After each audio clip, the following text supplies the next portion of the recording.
দুনিয়া কাঁপিয়ে দিয়েছিল। মুম্বাইয়ের ধারাভি জাংশন শহরের সেই হৃৎপিণ্ড, যেখানে দিন আর রাতের মধ্যে কোনো সীমা থাকে না। মৌসুমি বায়ুর এক রাত ছিল। বৃষ্টি এমনভাবে পড়ছিল যেন আকাশ নিজেই ভেঙে নিচে নেমে এসেছে। রাস্তাঘাটে জল ভরে গিয়েছিল।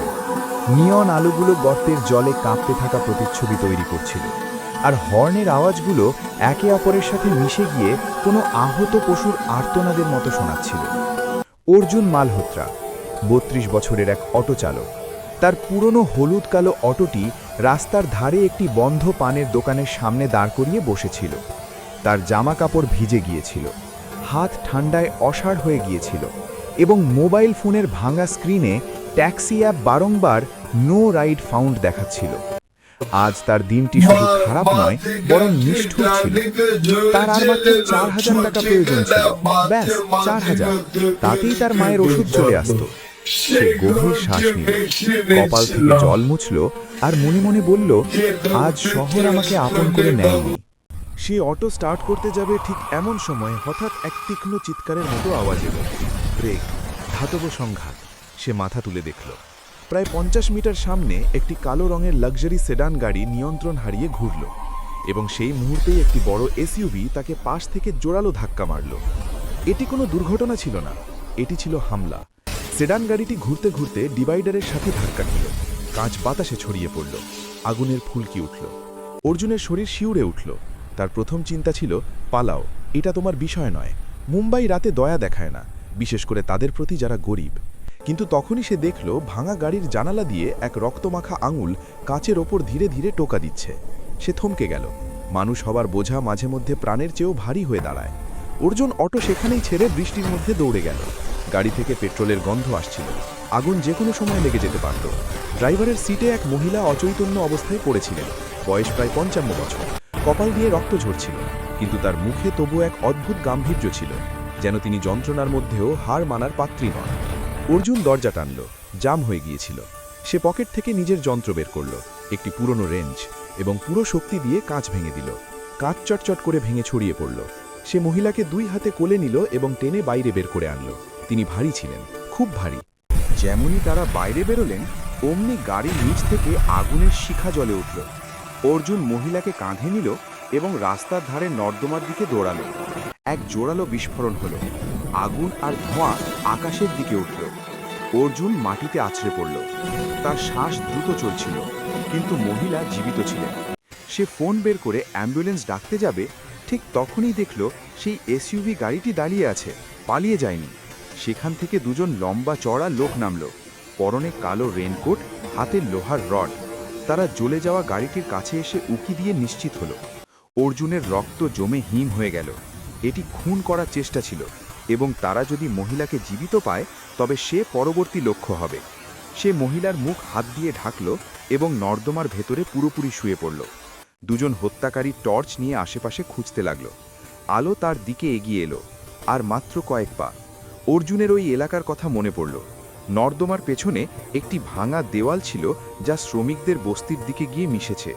সে মহিলাকে পিছে তুলে নিল এবং দেওয়ালের ছিদ্র দিয়ে ভেতরে ঢুকে পড়ল। নোংরা গলি, আবর্জনা, জল আর অন্ধকারের মধ্যে সে দৌড়াতে থাকল। যতক্ষণ শ্বাস ছিল, তার গন্তব্য ছিল শহরের সবচেয়ে অবহেলিত কোণ, চেম্বুরের বস্তি। একটি ১০x১০ ঘর, ভ্যাপসা গন্ধ আর ওষুধের ঘ্রাণ। সেখানে তার মা স্মিতা মালহোত্রা থাকতেন। মানসিক অসুখ তাকে বহু বছর আগে ভেঙে দিয়েছিল। অর্জুন মহিলাকে চাটাইয়ের ওপর শোয়াল, দরজা বন্ধ করল। বাল্বের হলদে আলোয় মহিলার মুখ পরিষ্কার দেখা গেল। গলায় মুক্তোর হার, দামি পোশাক। ইনি কোনো সাধারণ মহিলা ছিলেন না। কিছুক্ষণ পর তার চোখ খুলল, ভয় আর আতঙ্ক। আমি কোথায়? তার গলার আওয়াজ কাঁপছিল, কিন্তু তাতে আদেশ দেওয়ার একটা অভ্যাস ছিল। আপনি নিরাপদ আছেন, অর্জুন বলল। এখন প্রশ্ন করবেন না। মহিলা বললেন, পুলিশ ডাকো, আমাকে হাসপাতালে নিয়ে চলো। অর্জুন মাথা নাড়ল। এখন না, যারা আপনার ওপর হামলা করেছে তারাই ওখানে থাকবে। মহিলা বুঝে গেলেন। তার নাম ছিল মীরা কাপুর।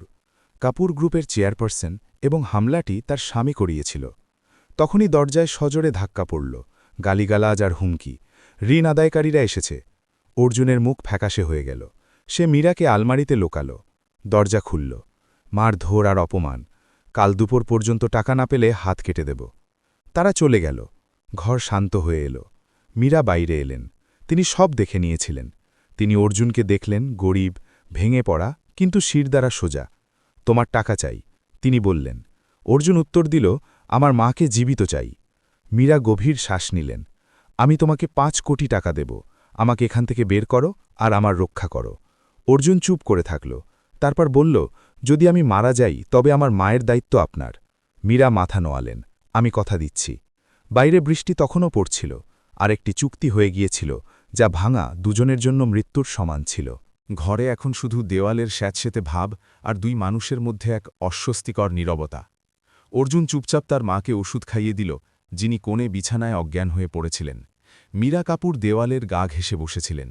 তার গলা থেকে হাড় খুলে গিয়েছিল, হাতের ঘড়ি বন্ধ হয়ে গিয়েছিল, এবং মুখটা এখন আর সেই ঝকঝকে ম্যাগাজিন কভারের মতো লাগছিল না, যেখানে তিনি প্রতি মাসে দেখা দিতেন।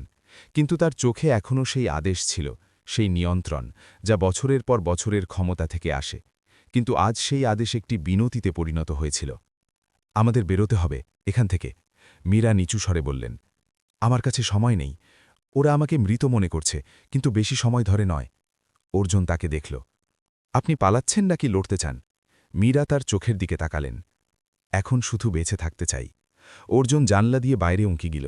চেম্বুরের গলিগুলো এখন শান্ত ছিল। বৃষ্টি থেমে গিয়েছিল, কিন্তু কাদা আর অন্ধকার এখনও প্রতিটি কোণে ভরা ছিল। সে দ্রুত একটি পরিকল্পনা তৈরি করল। তার অটো এখনও ধারাভির কাছেই ছিল। তাকে কোনোভাবে ওখানে পৌঁছাতে হবে, কারো নজরে না পড়ে। মীরাকে সাথে নিয়ে যাওয়া বিপদমুক্ত ছিল না, কিন্তু এটাই একমাত্র রাস্তা ছিল।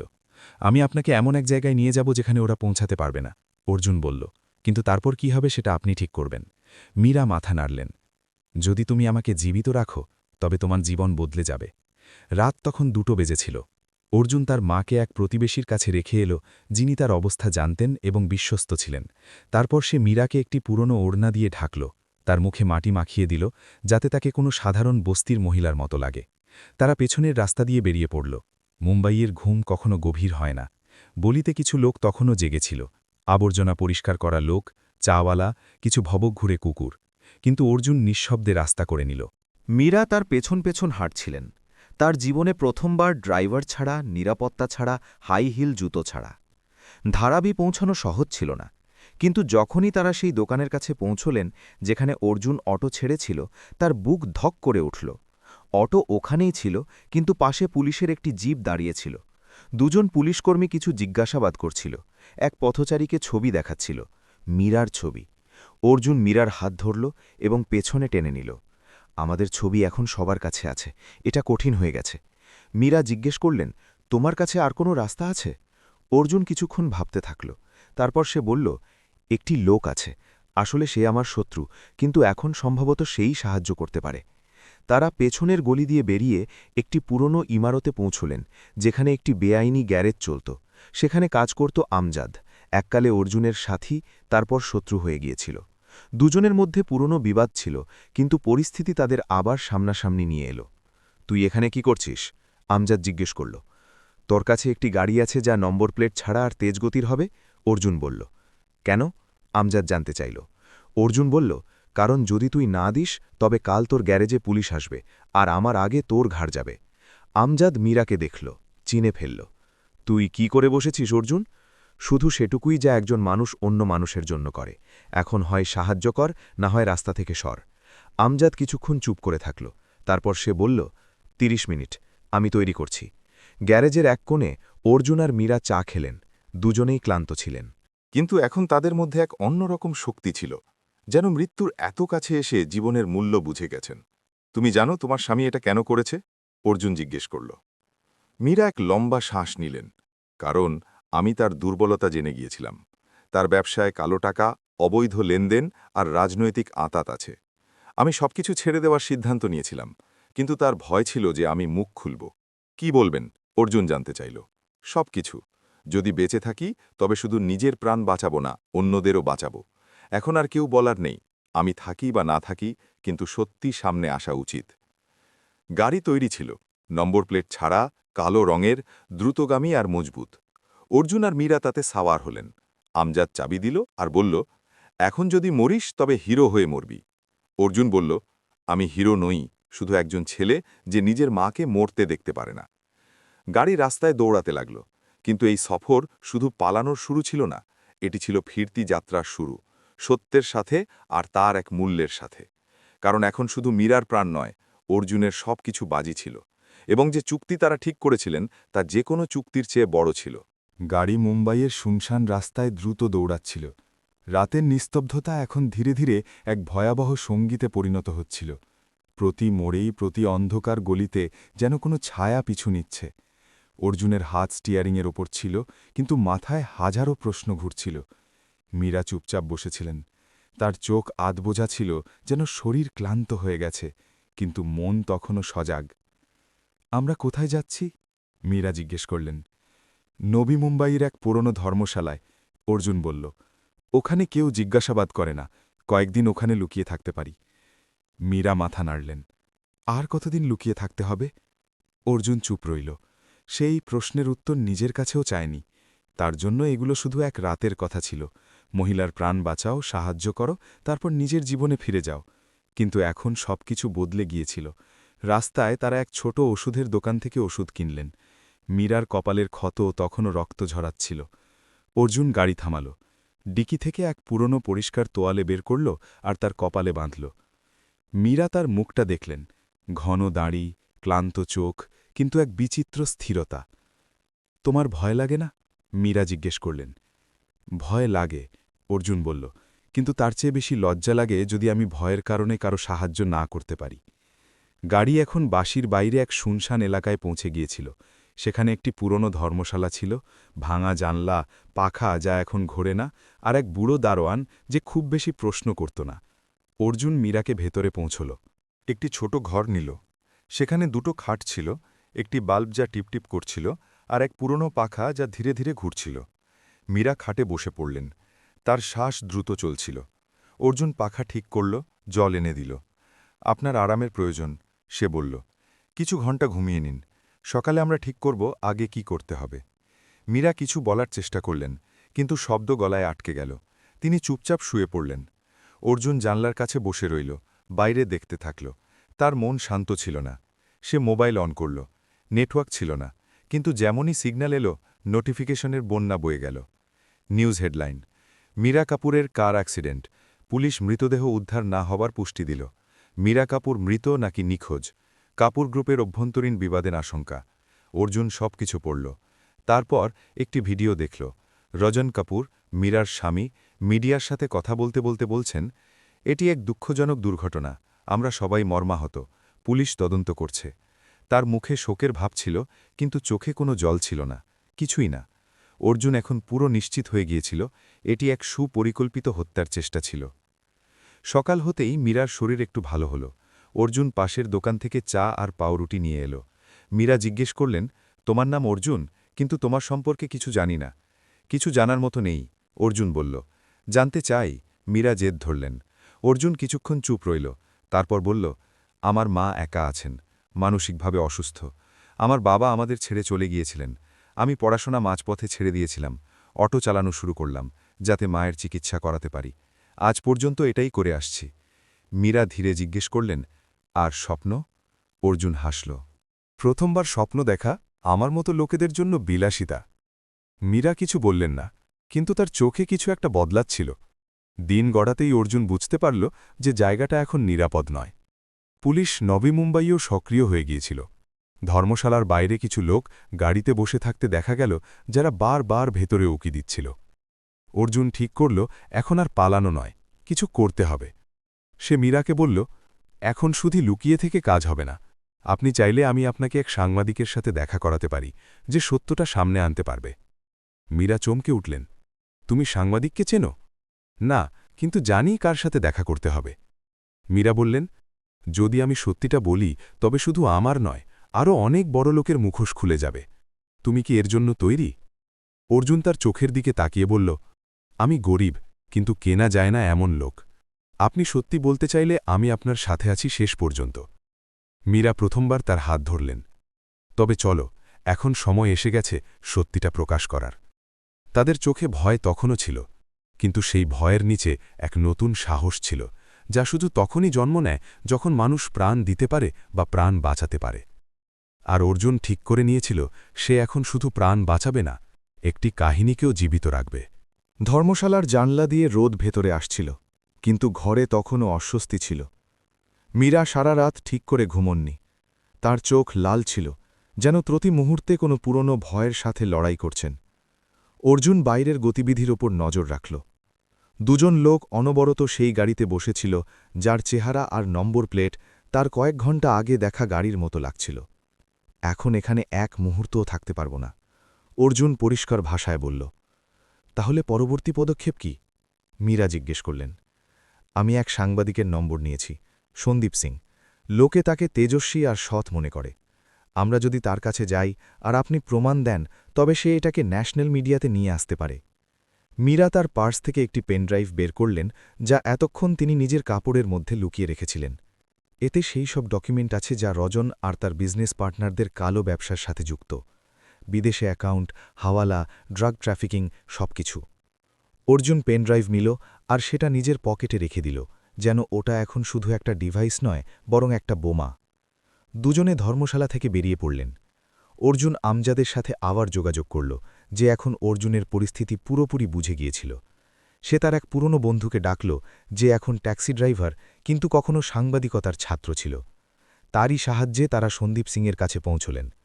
সন্দীপের অফিস কোনো বিলাসবহুল টাওয়ারে নয়, বরং একটি পুরনো বিল্ডিংয়ের তৃতীয় তলায় ছিল, যেখানে খবরের কাগজ আর চায়ের গন্ধ একসাথে মিশে থাকত।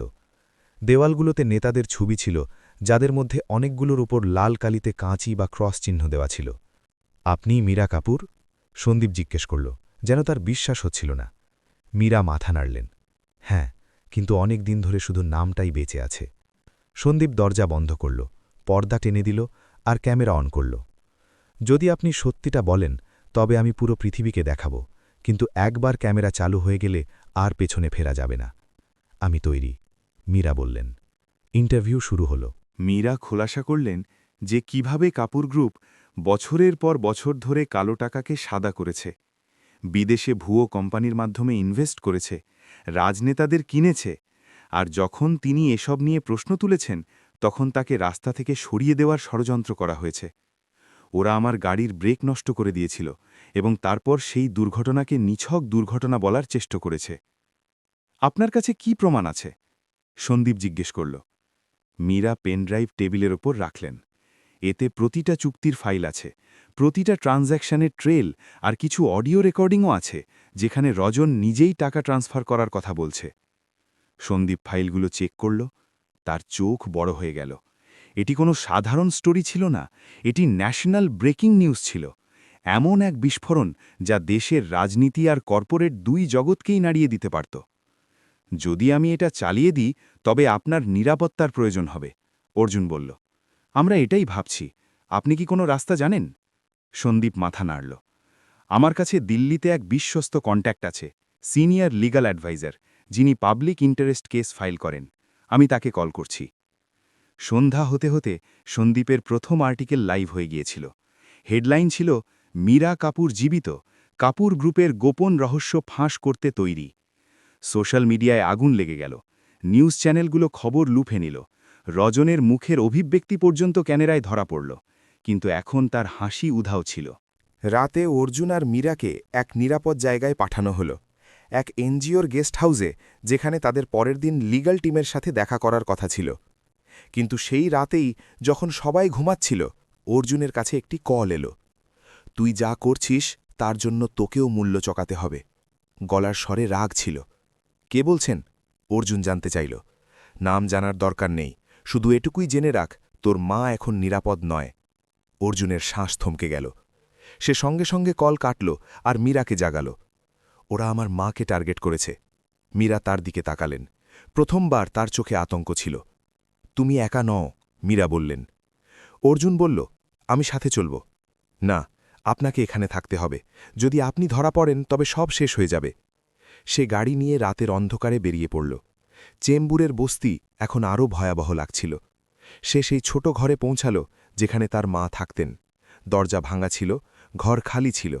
দেওয়ালে লাল রং দিয়ে লেখা ছিল, আমরা সতর্ক করেছিলাম। অর্জুন সেখানেই বসে পড়ল। তার মুঠি শক্ত হয়ে গেল, হৃদয়ে কিছু একটা ভেঙে গেল, কিন্তু চোখ এখন আরও তীক্ষ্ণ ছিল। এখন এটি শুধু কারো সাহায্য করার কথা ছিল না, এখন এটি তার নিজের লড়াই ছিল।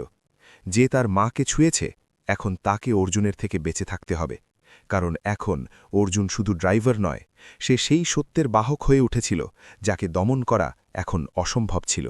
ঘর খালি ছিল, দেওয়ালে রক্তের মতো লাল রং, ভাঙা জাল্লা, মেঝের ওপর ওষুধের ছড়ানো ছিটানো শিশি। অর্জুন মেঝের ওপর হাঁটুর ওপর ভর দিয়ে বসেছিল। শরীর তো এ পর্যন্ত অনেক যন্ত্রণা দেখেছিল, কিন্তু আত্মা প্রথমবার স্তব্ধ হয়ে গিয়েছিল।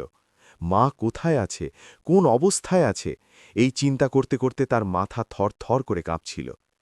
একই রাতে যে মীরা কাপুরের প্রাণ বাঁচিয়েছিল, আজ তারই নিজের মাকে ছিনিয়ে নেওয়া হয়েছিল। এখন এই লড়াই শুধু মীরাকে সাহায্য করার নয়, তার নিজের অস্তিত্ব বাঁচানোর ছিল। অর্জুন বস্তির কিছু পুরনো পরিচিত লোকের কাছে জিজ্ঞাসাবাদ শুরু করল। কেউ কিছু দেখেনি, কেউ দেখতে চায়নি। এক বৃদ্ধ রিকশাওয়ালা ভয়ে ভয়ে জানালো যে কিছু মুখোশধারী লোক এসেছিল, গাড়িতে করে কোনো এক মহিলাকে তুলে নিয়ে গেছে, আর যাওয়ার সময় বলে গেছে যদি অর্জুন আর কিছু বলে তবে পরের বার লাশ ফিরবে। ফেরার সময় তার চোখ নিভে গিয়েছিল, কিন্তু বুকে এক আগুন জ্বলছিল। সকাল হতেই সে আবার সন্দীপ সিংয়ের কাছে পৌঁছল। মীরা ওখানেই ছিলেন, সাংবাদিকদের নজর থেকে বাঁচিয়ে রাখা হচ্ছিল। যেমনই মীরা অর্জুনকে দেখলেন, তিনি বুঝে গেলেন খারাপ কিছু হয়ে গেছে। ওরা আমার মাকে তুলে নিয়ে গেছে, অর্জুন বলল। তার গলার স্বরে তখনও সংযম ছিল, কিন্তু ভেতরে তুফান বইছিল। এখন শুধু আপনার কাহিনী নয়, এটি আমারও কাহিনী। মীরা তার চোখের দিকে তাকিয়ে রইলেন। কিছুক্ষণ পর বললেন, আমরা তাদের খুঁজে বের করব, আমরা তাদের না থামিয়ে ছাড়ব না। সন্দীপ সঙ্গে সঙ্গে নিজের টিমকে সক্রিয় করল। সে বলল, যদি এই মামলা জাতীয় নিরাপত্তার মানবাধিকার পর্যন্ত গিয়ে পৌঁছায়, তবে আমাদের শুধু সাংবাদিকতা নয়, আইনি হাতিয়ারও প্রয়োজন। এক বরিষ্ঠ আইনজীবী মালিনী দেসাইকে ডাকা হল, যিনি মানবাধিকার মামলার বিশেষজ্ঞ ছিলেন। তিনি বললেন, যদি আমাদের মীরার সাক্ষ্য আর অর্জুনের মায়ের অপহরণকে জুড়তে হয়, তবে আমাদের প্রমাণের প্রয়োজন, একটি এফআইআর, একটি লিগ্যাল স্টেটমেন্ট আর মিডিয়া প্রেশার। সেই দিনই মীরা পুলিশ কমিশনারকে চিঠি পাঠালেন, যেখানে তিনি রাজন কাপুর আর তার সহযোগীদের ওপর হত্যার চেষ্টা, দুর্নীতি আর ষড়যন্ত্রের অভিযোগ আনলেন। অর্জুন মায়ের অপহরণের অভিযোগ দায়ের করল, কিন্তু জবাবে পুলিশের থেকে এক ফোন এলো, আপনাদের দুজনকে সামান পাঠানো হচ্ছে, আপনারা নিজে আইনের সামনে পেশ হন। এটি একটি চাল ছিল। মীরা সঙ্গে সঙ্গে বললেন, যদি আমরা যাই তবে আমাদের গ্রেফতার করে নেবে, এটি শুধু খেলাকে দীর্ঘায়িত করার চেষ্টা। তখনই সন্দীপের এক টিম মেম্বার তথ্য দিল, পালঘরের বাইরে এক ফার্ম হাউস আছে যা রাজন কাপুরের নামে নেই, কিন্তু তার বডিগার্ডদের ওখানে প্রায় দেখা যায়। হতে পারে সেখানেই বন্দি করে রাখা হয়েছে। অর্জুন দেরি না করে বলল, আমি ওখানেই যাচ্ছি। মীরা বললেন, তুমি একা যেতে পারো না। অর্জুন বলল, আমার মাকে চাই, যে কোনো মূল্যে। সন্দীপ বলল, আমরা এক পরিকল্পনা তৈরি করছি, পুলিশের আগে ওখানে পৌঁছতে হবে, কিন্তু সব কিছু রেকর্ড হবে, যদি কিছু ঘটে তবে পুরো পৃথিবী দেখবে। একটি ছোট টিম তৈরি করা হলো, সন্দীপ, অর্জুন আর তার এক বিশ্বস্ত সহযোগী। ক্যামেরার ডিকি লাগানো গাড়ি আর ড্রোন নিয়ে তারা পালঘরের দিকে রওনা হলেন। মীরাকে নিরাপদ স্থানে ছাড়া হলো, কিন্তু তিনি যাওয়ার সময় অর্জুনের হাত ধরলেন আর বললেন, যদি কিছু হয় তবে নিজেকে হারিয়ে ফেলো না, তুমি শুধু ছেলে নও, এখন এই লড়াইয়ের প্রতীক। পালঘর পৌঁছতে পৌঁছতে অন্ধকার হয়ে গিয়েছিল। ফার্ম হাউস চারিদিক দিয়ে উঁচু দেওয়াল দিয়ে ঘেরা ছিল, ভেতরে হালকা আলো ছিল, এক দুটি গাড়ি দাঁড়িয়েছিল। অর্জুন বাইনোকুলার দিয়ে দেখল, এক ছাদের ওপর গার্ড ছিল। ভেতর থেকে কোনো মহিলার চিৎকারের মতো শব্দও এলো, তার বুকে কিছু একটা ফেটে গেল। টিম ক্যামেরা অন করল। অর্জুন দেওয়াল টপকে ভেতরে গেল, বাকিরা বাইরে লাইভ ফিড রেকর্ড করছিল। ভেতরের গলিগুলো নিস্তব্ধতায় ভরা ছিল। সে পা টিপে টিপে এগোতে থাকল। অবশেষে এক ঘরের কাছে পৌঁছে সে জানলা দিয়ে উকি দিল, সেখানে তার মা বসেছিলেন। অচৈতন্য অবস্থায় ছিলেন, কিন্তু জীবিত ছিলেন। তখনই পেছন থেকে কেউ আওয়াজ দিল, তুমি এখানে কি করছ? অর্জুন ঘুরে তাকাল। দুজন সশস্ত্র লোক দাঁড়িয়েছিল। আমি আমার মাকে নিতে এসেছি, সে বলল। এখান থেকে জীবিত ফিরে যাবে না। তাহলে মেরেই ফেলো, কিন্তু মনে রেখো, বাইরে ক্যামেরা আছে, যা কিছু করবে সব দুনিয়া দেখবে। দুজনেই কিছুক্ষণ থামল। তারপর একজন বলল, আমরা শুধু আদেশ পেয়েছি, তুমি চাইলে ওকে নিয়ে যেতে পারো, কিন্তু বাইরে যে অপেক্ষা করছে তার হাত থেকে বাঁচতে পারবে না। অর্জুন মাকে তুলে বাইরে নিয়ে এলো। টিম ফুটেজ রেকর্ড করল, কিন্তু যেমনই তারা ফার্ম হাউস থেকে বেরোল, দুটো কালো এসইউভি রাস্তা আটকে দিল। রাজান নিজেই গাড়ি থেকে নামল। অন্ধকারেও তার মুখ পরিষ্কার দেখা যাচ্ছিল, ক্রোধ, ঘৃণা আর অহংকার। অর্জুন, তুই নিজেকে কি মনে করিস? একজন ছেলে যে নিজের মায়ের জন্য যা কিছু করতে পারে। তুই জানিস না কার সাথে পাঙ্গা নিচ্ছিস। জানি, আর এখন সারা দুনিয়া জেনে যাবে। তখনই সন্দীপের গাড়ি থেকে লাউডস্পিকারে আওয়াজ এলো, এই পুরো ফুটেজ লাইভ চলছে, পুলিশ আর মিডিয়া দুপক্ষই দেখছে। যদি কোনো গুলি চলে তবে পরের দিনটি তোমার শেষ দিন হবে। রাজানের চোখ সরু হয়ে এলো। সে কিছু বলার আগেই পুলিশের দুটো গাড়ি সেখানে পৌঁছাল। মিডিয়াও লোকেশন ট্রেস করে ফেলেছিল। রাজানকে গ্রেফতার করা হলো, মীরা কপুরকে আইনি সুরক্ষা দেওয়া হলো, আর অর্জুন মালহোত্রার নাম প্রথমবারের মতো খবরের কাগজে ছাপা হলো। এক ড্রাইভার যে এক কোটিপতি মহিলার প্রাণ বাঁচাল, এক ছেলে যে নিজের হকের লড়াই জিতল। কিন্তু কাহিনী এখনও বাকি ছিল, কারণ অর্জুন জানত লড়াই জিততা এক কথা, কিন্তু জীবিত থেকে তাকে সঠিক পরিণাম পর্যন্ত পৌঁছানো তার চেয়ে অনেক বেশি কঠিন। মুম্বাইয়ের সকাল সেদিন অন্যরকম ছিল। খবরের কাগজের প্রথম পাতায় অর্জুন আর মীরার ছবি ছিল, এক অটো ড্রাইভার আর এক কোটিপতি মহিলা, যাদের কাহিনী এখন দেশের জনতার আওয়াজ হয়ে উঠেছিল।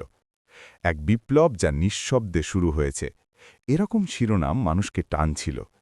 কিন্তু অর্জুন জানত যে কাগজে ছাপা হওয়া আর জীবনে সত্যিকারের বিচার পাওয়া দুটোর মধ্যে আকাশ পাতাল তফাৎ থাকে। রজন কাপুরের গ্রেফতারিতে শহরের রাজনীতি আর কর্পোরেট দুনিয়ায় তোলপাড় পড়ে গিয়েছিল। কিছু চ্যানেল মীরাকে ভারতের সবচেয়ে সাহসী মহিলা বলল, তো কেউ কেউ এটিকে কাপুর পরিবারের ব্যক্তিগত বিবাদ বলে গুরুত্ব না দেওয়ার পরামর্শ দিল। কিন্তু একটা কথা নিশ্চিত ছিল, এখন বিষয়টি সবার সামনে ছিল।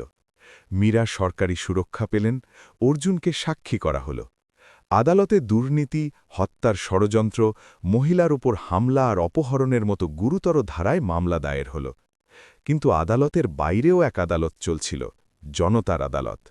আর সেখানে প্রত্যেকে প্রশ্ন করছিল, অর্জুনের মতো সাধারণ মানুষকে কি সত্যি বলার জন্য এত বড় মূল্য চোকাতে হবে? একদিন মীরা আর অর্জুন আদালতের শুনানি থেকে ফিরছিলেন। মিডিয়ার ভিড়, ক্যামেরার ফ্ল্যাশ আর প্রশ্নের ঝাপটা পরিবেশকে ভারাক্রান্ত করে তুলেছিল। গাড়িতে বসতেই মীরা অর্জুনের দিকে তাকালেন। ক্লান্ত হয়ে গেছ? সত্যি বলতে ক্লান্ত হইনি, অর্জুন বলল। কিন্তু এটা ভেবে যে সত্যি কি কখনো জেতে, সেই ভাবনায় ক্লান্তি আসে। এটা জেতার নয়, সহ্য করার লড়াই, মীরা বললেন। আর তুমি অনেক কিছু সহ্য করেছ। সেই রাতে অর্জুন মায়ের কাছে গেল। এখন তিনি হাসপাতালে ছিলেন, পর্যবেক্ষণে, কিন্তু জ্ঞান ফিরেছিল। মা তার হাতের তালু ধরলেন আর ফিসফিস করে বললেন, আর লড়িস না বাপ, অনেক কিছু হারিয়ে ফেলেছিস তুই। কিন্তু লড়াই করার কারণ তো এটাই মা, অর্জুন বলল, যাতে আর কোনো ছেলেকে এই দিন দেখতে না হয়। পরের কয়েক সপ্তাহ মীরা আর অর্জুনের জন্য কঠিন ছিল। আদালতে সাক্ষ্য দেওয়া, উকিলদের চাল, মিডিয়ার নজরে থাকা, প্রতিটি দিন ছিল এক একটি পরীক্ষা। রজনের পক্ষে দেশের সবচেয়ে দামি উকিলরা দাঁড়িয়েছিলেন। তারা মীরার মানসিক স্বাস্থ্য নিয়ে প্রশ্ন তুললেন। অর্জুনের চরিত্রে কাদা ছোড়া হল। এক শুনানিতে তো এমনকি এটাও বলা হলো যে অর্জুন টাকার জন্য মীরাকে ব্ল্যাকমেল করেছে। সেদিন মীরা আদালত থেকে বেরোলেন তো চুপ ছিলেন। অর্জুন বলল, আপনার নীরবতা ভয় ধরাচ্ছে। ভয় নেই, মীরা বললেন। শুধু ভাবছি, আমি কি এখনও সেই নারী যে কখনোই সবকিছুর অংশ ছিল?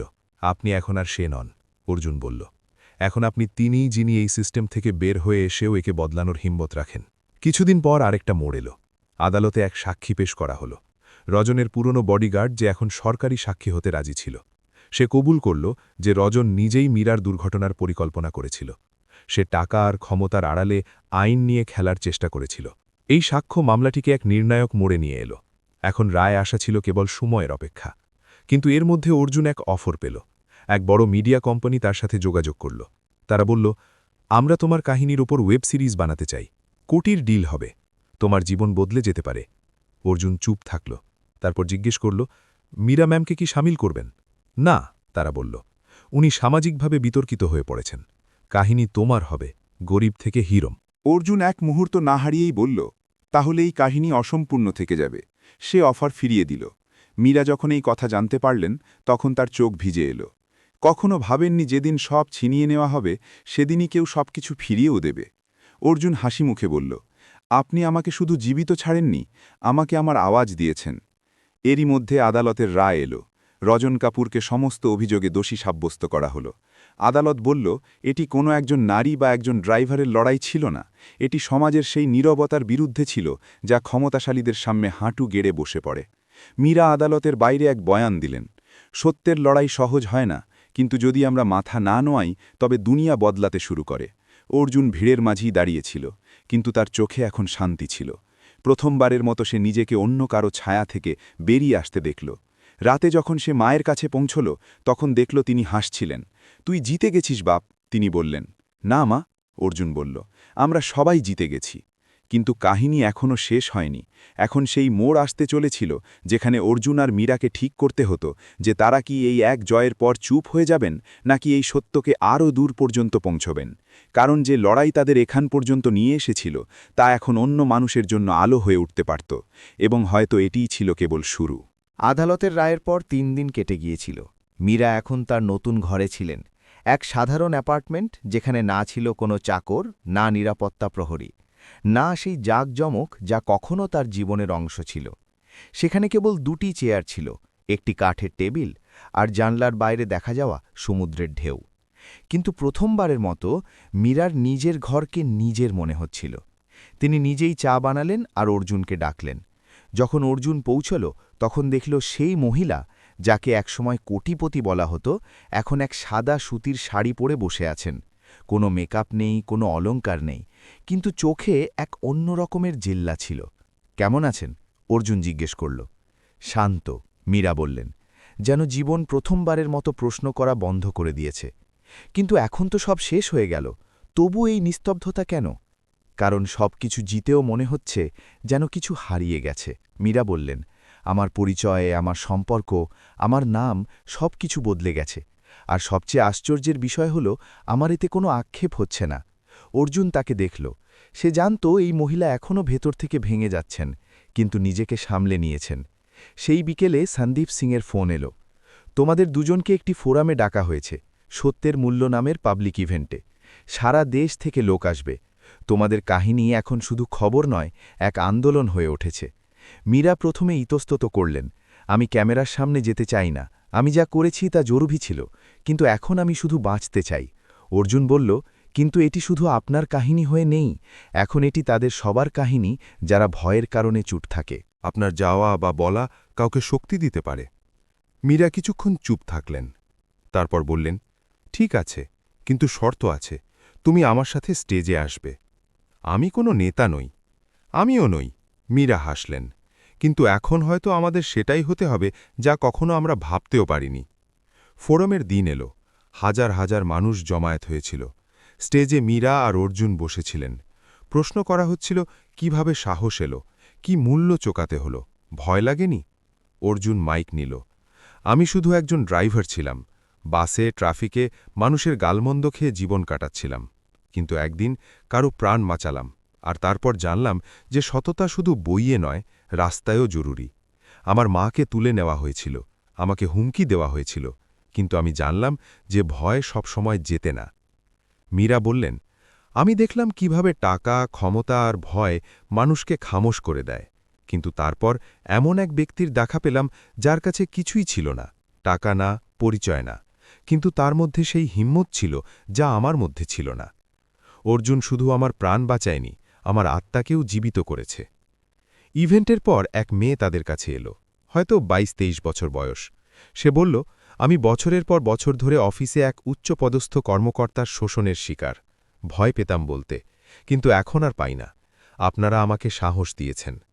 মীরা তার হাত ধরলেন আর বললেন, আমাদের লড়াই ততক্ষণ অসম্পূর্ণ যতক্ষণ না তোমার মতো মেয়েরা খুলে বলতে শুরু করো। এই ঘটনা মীরা আর অর্জুনের ভেতরে এক নতুন বোধ তৈরি করল। তাদের কাহিনী এখন ব্যক্তিগত রইল না, এটি এক সমষ্টিগত চেতনায় পরিণত হল। অর্জুন প্রস্তাব রাখল, আমাদের একটি ফাউন্ডেশন বানানো উচিত, তাদের জন্য যারা ক্ষমতার বিরুদ্ধে একা লড়ছে। মীরা বললেন, এমন এক মঞ্চ যেখানে সাধারণ মানুষ নিজের কাহিনী শোনাতে পারবে, আইনি সাহায্য পাবে, আর এটা জানবে যে সে একা নয়।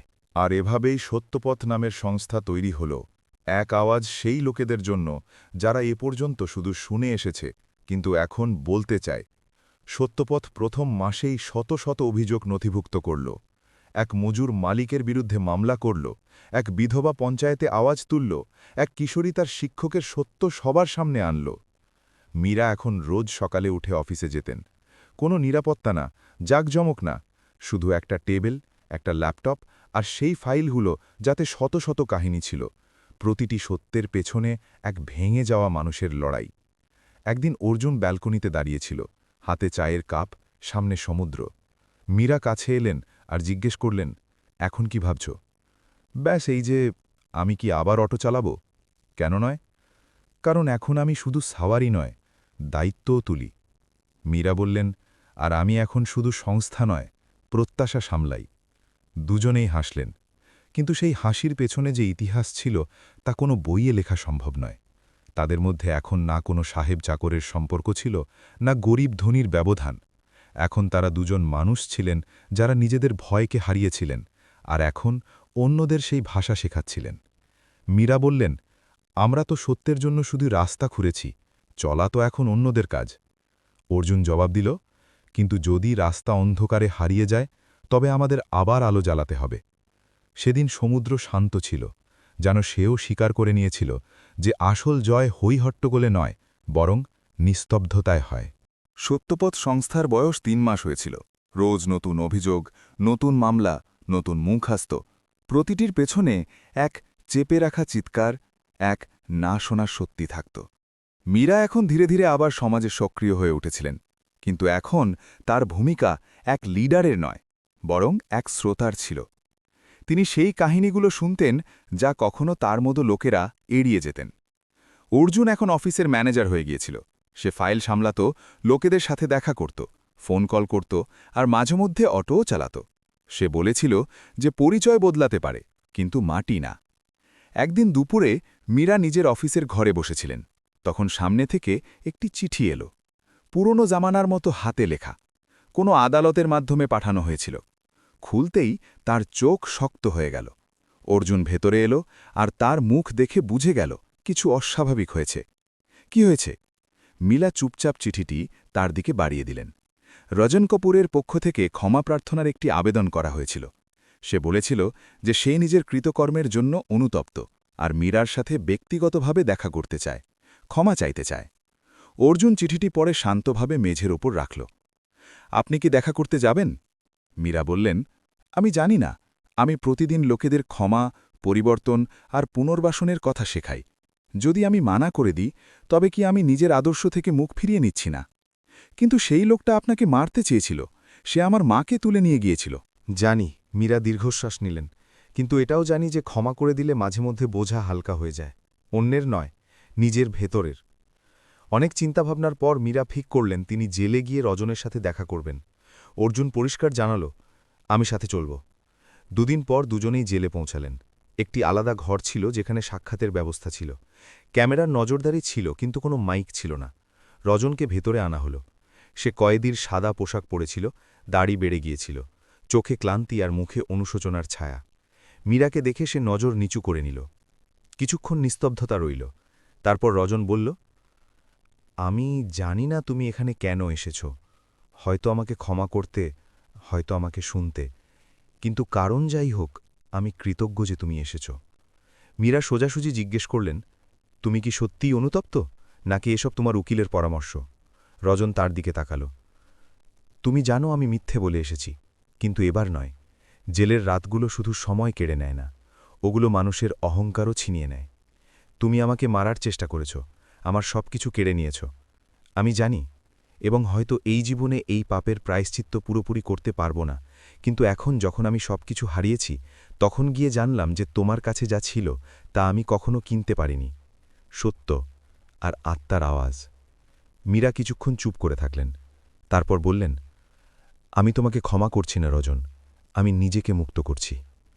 এতটুকু বলে তিনি উঠলেন আর ঘর থেকে বেরিয়ে গেলেন। অর্জুন চুপচাপ তার পেছনে হাঁটছিল। বাইরে বেরোতেই সে জিজ্ঞেস করল, কেমন লাগল? যেন কোনো বড় পাথর বুক থেকে নেমে গেল। পরকময় এখনও ওখানেই আছে। ফিরে এসে মীরা নিজেকে কাজে ডুবিয়ে দিলেন, কিন্তু মনে মনে তিনি জানতেন ক্ষমা করা আর ভুলে যাওয়া দুটো আলাদা কথা। তিনি রজনকে ক্ষমা করেছিলেন, কিন্তু নিজের ভেতরের যে ভাঙন ছিল তা পুরোপুরি জুড়তে এখনও সময় লাগবে। এরই মধ্যে সংস্থা একটি বড় মামলা পেল। 11 বছরের একটি ছোট মেয়ে, যাকে তার সৎ বাবা বছরের পর বছর ধরে মানসিকভাবে আর শারীরিকভাবে হেনস্থা করেছে। মা চুপ ছিল, সমাজ মুখ ফিরিয়ে নিয়েছিল। মেয়েটি নিজেই সত্যপথে পৌঁছেছিল এক স্কুল ভলান্টিয়ারের সাথে। মীরা অর্জুনকে বললেন, এই কেসটা তোমার নিজে দেখা উচিত। ওর এমন একজন মানুষের প্রয়োজন যে নায়ক নয় বরং সাথী হবে। অর্জুন সেই মেয়েটির সাথে দেখা করল। তার চোখে সেই ভয় দেখল যা কখনো সে নিজে নিজের অতীতে অনুভব করেছিল। তোমার নাম কি? আরাধ্য। তুমি খুব সাহসী। আরাধ্য, আপনিও কি সাহসী? না, অর্জুন হাসল। আমি শুধু সেই সাহসীদের পেছনে দাঁড়িয়ে আছি যারা সামনে হাঁটার হিম্মত দেখায়। এই কেসটি অর্জুনকে নাড়িয়ে দিল। সে প্রথমবারের মতো অনুভব করল যে মীরার লড়াই এখন তার নিজের লড়াই হয়ে উঠেছিল, শুধু কোনো সংস্থা বা নামের জন্য নয়, বরং সেই অসংখ্য আরাধ্যদের জন্য যাদের আওয়াজ কোথাও হারিয়ে যায়। সেই রাতে মীরা অর্জুনকে জিজ্ঞেস করলেন, যদি একদিন আমি না থাকি তবে কি তুমি এইসব সামলাতে পারবে? কেন থাকবেন না আপনি? কারণ জীবনের কোনো ভরসা নেই। আমি চাই যে সত্যপথ এখন শুধু একটা বিচার না থাকুক, একটা সিস্টেমে পরিণত হোক। অর্জুন তার দিকে তাকালো। আপনি আমাকে হাঁটতে শিখিয়েছেন, এখন থামা শেখাবেন না। মীরা হাসলেন। প্রথমবারের মতো তার মধ্যে মায়ের মতো কোমলতা দেখা গেল। আমি থামছি না অর্জুন, আমি শুধু দেখছি যে এখন তুমি দৌড়তে পারো কিনা। সত্যপথের দেওয়ালে এখন রোজ নতুন নাম লেখা হচ্ছিল, সেই নামগুলো যা আগেও ছিল কিন্তু সমাজের নীরবতায় হারিয়ে গিয়েছিল। এখন তারা কথা বলছিল, এখন তারা লড়ছিল। মীরা আর অর্জুনের কাহিনী এক স্ফুলিঙ্গ দিয়েছিল যা এখন শিখায় পরিণত হয়েছিল। কিন্তু যখন কোনো শিখা দ্রুত জ্বলে তখন তার ছায়াও গভীর হয়। একদিন সকালে অর্জুন অফিসে পৌঁছে দেখল মীরার ঘর বন্ধ। দরজা খটখট করল, কোনো জবাব পেল না। দরজা খুলল তো দেখল মীরা মেঝেতে পড়ে আছেন, জ্ঞান ছিল না। হাসপাতালে নিয়ে গেলে জানা গেল তার ব্রেন হেমারেজ হয়েছে। ডাক্তাররা জানালেন অনেক বছর ধরে একটি সাইলেন্ট ক্লট ছিল যা এখন ফেটেছে। অপারেশন তৎক্ষণাৎ হল, কিন্তু বিপদ কাটেনি। অর্জুন হাসপাতালের করিডোরে বসেছিল, হাতে সেই ডায়েরি ছিল যাতে মীরা প্রতিটি মামলার ছোট ছোট বিষয়ে নোট করতেন। তার হাত কাঁপছিল, যেন ডায়েরির প্রতিটি পাতা এখন তার নিঃশ্বাসের সাথে জড়িয়ে আছে। সন্দীপ সিংও এলো। সে কাঁধে হাত রেখে বলল, এই মহিলা অনেক বড় লড়াই লড়েছেন, এখন শরীর জবাব দিচ্ছে। কিন্তু হিম্মত হারিও না অর্জুন, তোমার থাকাই এখন তার সবচেয়ে বড় জয়। 3 দিন পর্যন্ত মীরার জ্ঞান ফিরল না। চতুর্থ দিনে তার চোখ খুলল। ধীর শ্বাস, কিন্তু জ্ঞান ছিল। অর্জুনকে দেখে তিনি ইশারায় ডাকলেন। কতদিন হল? তিনি ফিসফিস করে জিজ্ঞেস করলেন। 3 দিন। সত্যপাত সব ঠিক আছে? হ্যাঁ। অর্জুন তার হাতের তালু ধরল। কিন্তু আপনি ঠিক হয়ে যান, তবে সব সত্যিই ঠিক হবে। মীরা ধীর স্বরে বললেন, যদি আমি না থাকি তবে সত্যপথ চালানো তোমার কাজ হবে। আমার ফাইলগুলো, আমার নোটস সব তুমি সামলাবে। আর ওই নতুন কেসটা, আরাধ্যর, ওটা আমার হয়ে লড়বে। এরকম কথা বলবেন না, অর্জুন বলল। আপনার কিচ্ছু হবে না। মৃত্যুকে ভয় পাই না অর্জুন, মীরা বললেন। শুধু অসম্পূর্ণ কথাকে ভয় পাই। আমি অনেক কিছু অসম্পূর্ণ রেখেছি। যদি তুমি পূরণ করতে পারো তবে আমার জয় অসম্পূর্ণ থাকবে না। অর্জুন তার কপাল ছুল। প্রথমবারের মতো সেই নারীকে এক মায়ের মতো দেখল। সেই মহিলা যিনি তাকে তার আওয়াজ ফিরিয়ে দিয়েছিলেন, এখন নিজে শব্দের জন্য জুতছিলেন। পরের কয়েকদিনে মীরার অবস্থা স্থিতিশীল হতে শুরু করল। কিন্তু ডাক্তাররা পরিষ্কার বললেন যে এখন তার দীর্ঘ বিশ্রাম প্রয়োজন, কোনো মানসিক চাপ নয়। মীরা সত্যপথের দায়িত্ব আধিকারিকভাবে অর্জুনকে সঁপে দিলেন। সত্যপথের প্রথম স্বতন্ত্র অধিবেশন আয়োজিত হল। হাজার হাজার মানুষ, শত শত প্রতিনিধি, আর অর্জুন প্রথমবারের মতো এক লিডার হিসেবে মঞ্চে দাঁড়িয়েছিল। সে ভাষণ পড়ল না, ডায়েরিও খুলল না, শুধু দেখল আর বলল, মীরা ম্যাম আমাকে বলেছিলেন যে আমি যেন সত্যপথকে শুধু সংস্থা নয় বরং আন্দোলন বানাই। কিন্তু আমি একটা কথা পরিষ্কার বলতে চাই, আমি মীরা নই। আমি অত শিক্ষিত নই, অত বুদ্ধিমানও নই। কিন্তু একটা কথা আমার মধ্যেও আছে, সত্যের জন্য দাঁড়িয়ে থাকার হিম্মত। আর হয়তো এটাই এই সংস্থার সবচেয়ে বড় পুঁজি। ভিড় হাততালি বাজাল না, তারা চুপ রইল, কারণ সবাই বুঝে গিয়েছিল এটি ভাষণ নয় বরং উত্তরদায়িত্বের প্রতিশ্রুতি ছিল। বাইরে বেরোতেই অর্জুনকে সন্দীপ একটি ফাইল ধরিয়ে দিল। একটি নতুন অভিযোগ আছে, কিন্তু এবার কেসটি ছোট নয়, একটি বড় কর্পোরেট স্কুলের ওপর অভিযোগ আছে যে তারা জেনে শুনে এক ছাত্রীর আত্মহত্যাকে ধামাচাপা দিয়েছে। পরিবারকে টাকা দিয়ে চুপ করিয়ে দেওয়া হয়েছে। প্রমাণ বলতে শুধু ওই মেয়েটির একটি শেষ রেকর্ডিং যা সে নিজের মোবাইলে রেখেছিল, আর এখন তার ছোট বোন সেটি নিয়ে এসেছে। অর্জুন ফাইল খুলল। ছাত্রীর নাম অদিতি, বয়স 16 বছর। কারণ শোষণ, উপেক্ষা, মানসিক নিপীড়ন।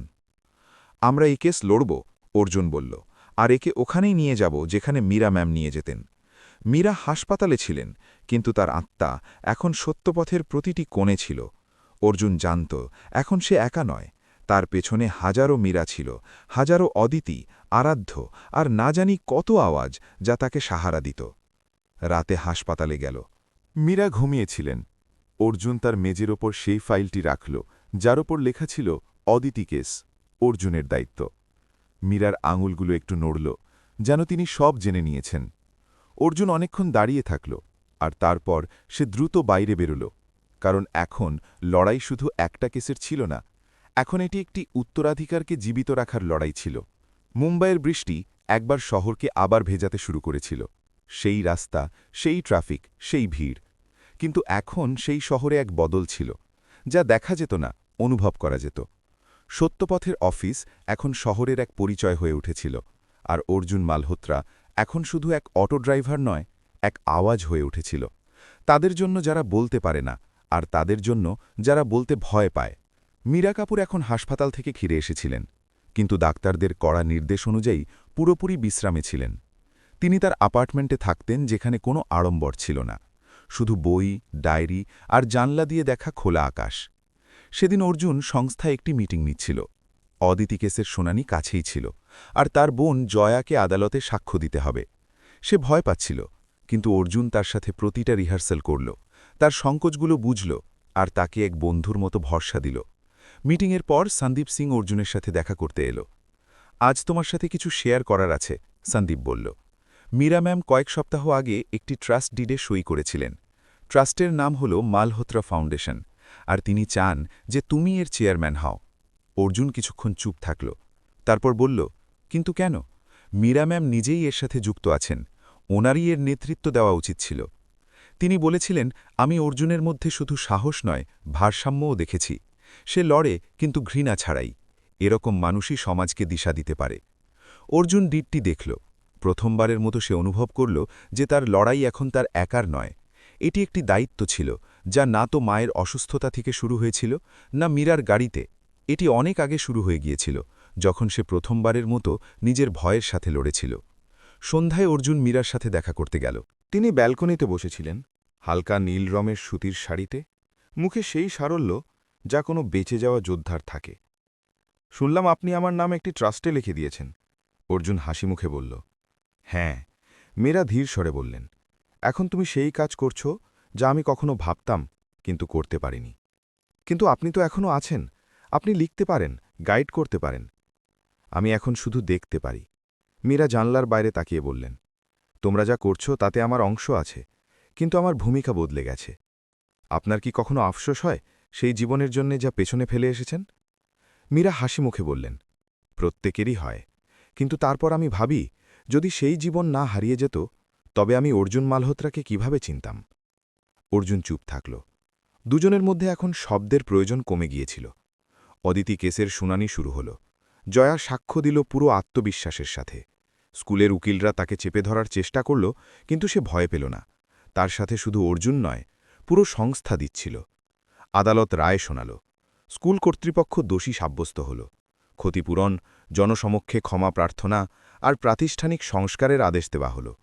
মিডিয়াতে আবার অর্জুনের নাম এলো, কিন্তু এবার সে ইন্টারভিউ দিল না। সে শুধু একটি লাইন পোস্ট করল, সত্যের পথে চলা সহজ নয়, কিন্তু একাকীও হয় না। কিছু সপ্তাহ পর মীরা অর্জুনকে ডাকলেন। এখন আমি একটি শেষ কাজ করতে চাই, তিনি বললেন। আমি একটি বই লিখছি, একজন নারীর সাক্ষ্য। এটি আমার কাহিনী নয়, এটি তাদের সবার কাহিনী যারা সিস্টেমের সাথে লড়েছে। আমি চাই যে তুমি এর মুখবন্ধ লেখো। অর্জুন জিজ্ঞেস করল, আমি কেন? তোমার মুখে সেই সত্য আছে যা আমার শব্দে আসতে পারে না। অর্জুন রাজি হল। সেই রাতে সে বসল আর লিখল, আমি তাকে প্রথমবারের মতো একটি গাড়ির কাঁচের আড়ালে দেখেছিলাম। তাকে নারী মনে হয়নি, তাকে একটি কেল্লা মনে হয়েছিল, দূরে, ঠান্ডা আর অজেয়। কিন্তু যখন সেটি ভাঙল তখন জানলাম যে কেল্লার ভেতরেও মানুষ থাকে। মীরা কাপুর আমাকে আওয়াজ দিয়েছেন, কিন্তু তার আগে তিনি নিজেকে শুনেছেন। এটাই তার সবচেয়ে বড় সাক্ষ্য, এটাই আমাদের সবচেয়ে বড় শিক্ষা। কিছু মাস পর মীরার বই প্রকাশিত হল। লঞ্চ ইভেন্টে তিনি এলেন না, কিন্তু মঞ্চে অর্জুন দাঁড়িয়েছিল, আর জয়াও, আরাধ্য। সেই মঞ্চ এখন শুধু একটি স্টেজ নয়, বরং প্রতীক হয়ে গিয়েছিল তাদের জন্য যারা চুপ ছিল আর এখন বলতে শুরু করেছে। মীরা এখন জনসমক্ষে অনুষ্ঠানে যেতেন না, কিন্তু প্রতি সপ্তাহে কোনো না কোনো কেস নিয়ে অর্জুনকে একটি চিঠি অবশ্যই পাঠাতেন, যেন তিনি এখন সংস্থার আত্মা হয়ে উঠেছিলেন। একদিন অর্জুন তার পুরনো পাড়া দিয়ে যাচ্ছিল। সেখানে একটি বাচ্চা অটোর ভেতরে বসে জানলা দিয়ে বাইরে দেখছিল। অর্জুন তার দিকে দেখল, চোখে সেই একই প্রশ্ন যা কখনো তার নিজের চোখে ছিল। সে অটো থামাল, বাচ্চার কাছে গেল আর জিজ্ঞেস করল, তোমার নাম কি? আনমোল, বাচ্চাটি জবাব দিল। কি হতে চাও? বাচ্চাটি বলল, জানি না, কিন্তু এমন কিছু যা কারো প্রাণ বাঁচাতে পারে। অর্জুন হাসল। মাঝে মধ্যে কাহিনী শেষ হয় না, ওগুলো শুধু রূপ বদলে নেয়।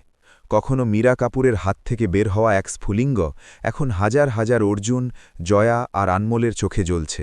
আর সেই রাস্তা, যা এক ভাঙা গাড়ি আর এক আহত মহিলা থেকে শুরু হয়েছিল, এখন প্রত্যাশার দিশায় এগিয়ে যাচ্ছিল।